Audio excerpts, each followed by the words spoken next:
Hi, this is Bishop Doherty. This next question comes to me, and I want to read it to you in exactly the way that I received it.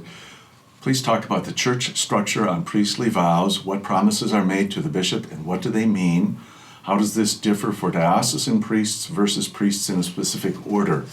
That's another challenge to handle for just a couple of minute talk, but let me try. Diocesan priests make promises, order priests make vows. So that's the first big difference. A promise is made to the bishop, a vow is made to God directly. That's a pretty big difference also.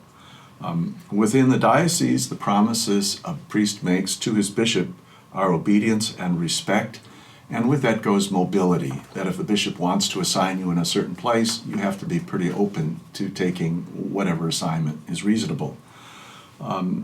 Within those priestly promises, there's an understanding of chaste celibacy, so that exists for diocesan priests as well. Vows for religious order, men or women, are made to God. I'm most familiar with religious order vows with regard to men, both because I went to a Franciscan high school and because I sat on a committee with some members of the Conference for the Major Superiors of Men here in the United States. And the lives are quite different.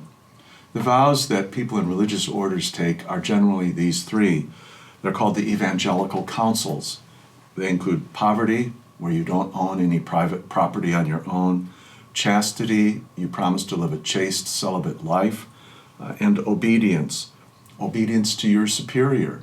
And the word obedience doesn't mean just following orders. It means knowing the heart of your superior and even try to anticipate that superior's wishes for the good of his community or her community. The Jesuits take a fourth promise. They take a vow to be faithful to the Pope.